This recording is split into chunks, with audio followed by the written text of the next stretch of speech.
humid out here. This is Matt Buckman coming at you from Antigua.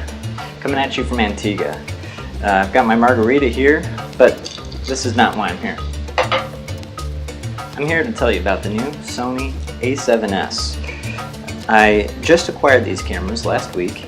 I shot my first wedding with them in Chicago on Saturday, and I was a little skeptical at first, but then we brought them down here to Antigua, and I've been shooting with them for the last 3 days, putting them through their paces, and I have fallen in love with the camera.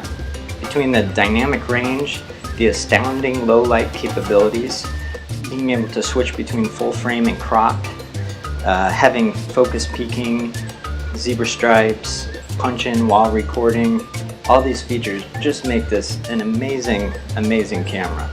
And I'm coming from the Canon 1DC. I, crazily enough, sold it and got these guys, and I don't regret it one bit. These are fantastic little cameras.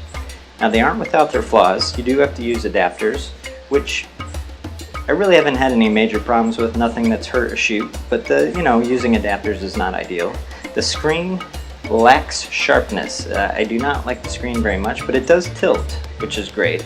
And even though it's not the sharpest screen in the world, I have gotten used to it, and the fact that you have focus peaking and punch in while recording helps tremendously. So I've gotten used to the screen, and it's no longer a bother to me.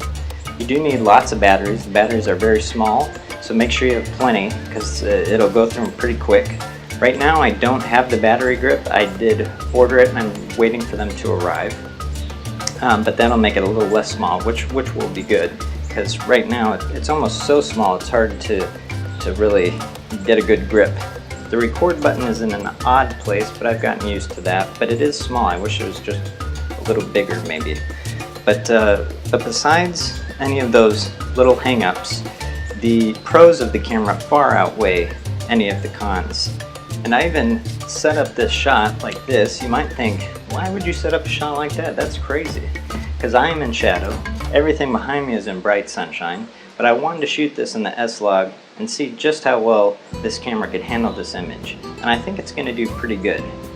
Or it might look like crap. I honestly don't know. But I have faith in this camera, and I think you're going to be able to see me and you're going to be able to see the background, and that will be extremely impressive. Now here's some picture profiles that are built into the camera. I also included neutral, but you can see there's a lot of different looks the camera can achieve. Some of the profiles I had already tweaked a little bit. Here are skin tones outside bathed in sunlight. I was a bit overexposed, but I was shooting myself, and when you do that, sometimes you make exposure mistakes like that. I apologize. But you can see some of the profiles save more of those highlights than others. Here's a sidewalk bathed in sunshine and a sidewalk in shadow. You can see some of the profiles save more of that information on the bright part of the sidewalk than others, especially the S-Log. Here I am indoors. Again, we're looking at skin tones. I probably should have shot this a little bit cooler. I was at 3200, but when you're shooting by yourself, sometimes you make these mistakes. Coming up here, you're going to see James Miller, one of his custom profiles, and I really love it. You can see it compared to one of the built-ins, and now here's James Miller's, and there's something about it that just really speaks to me. Something in my eyes just looks marvelous. I also get internal time-lapse, which is awesome. There's a little app world inside here. You connect to Wi-Fi and you can go see what kind of apps they have available. My favorite is the time-lapse app. It can even assemble the clips into a movie in camera. You can also have them exported as stills, so then you can still play around with zooming and cropping and whatnot in post. Now here we're going to look at the sharpness of the cameras. Here's the Mark III and here's the Sony A7s. When you zoom in, you can see the A7s is clearly much sharper, and even after applying some sharpening in post to the Mark III, it still does not compare to the sharpness of the A7s. Now we're going to take a look at some ISOs. You can see it cleans up pretty well with neat video. Here's at 25,600 ISO, not bad noise for that high of an ISO, and with neat video you can get rid of a lot of it.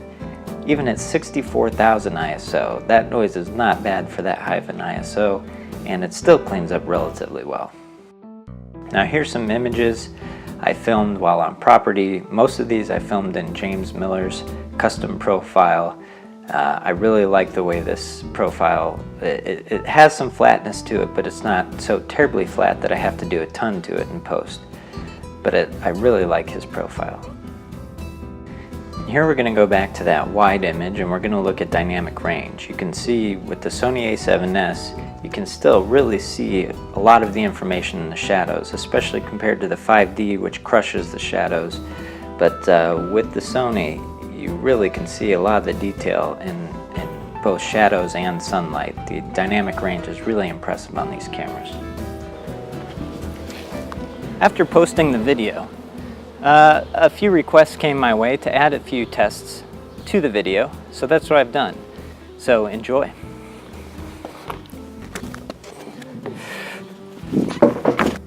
So during this first test, we'll look at the noise on the Mark III versus the noise of the A7S at higher ISOs.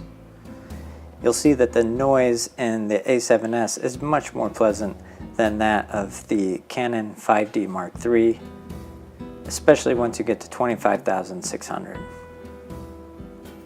And now we'll go to the ISOs that the Mark III doesn't even offer, and the A7S still looks pretty darn clean. And this is comparing the different picture profiles, showing the different noise levels in each profile. There is a little bit of a difference.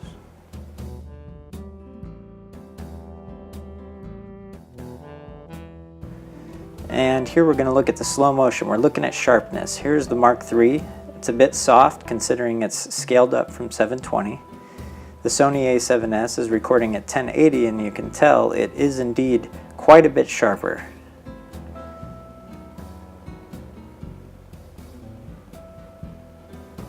Side by side, you can definitely see the A7S looks a lot more crisp than the 5D Mark III. And when you go up to 120 frames per second, even though it's 720, it still looks remarkably sharp. I really don't see much of a difference between the 1080 image. It's pretty remarkable. I don't regret selling the 1DC one bit, but for right now I think there's a beach calling my name.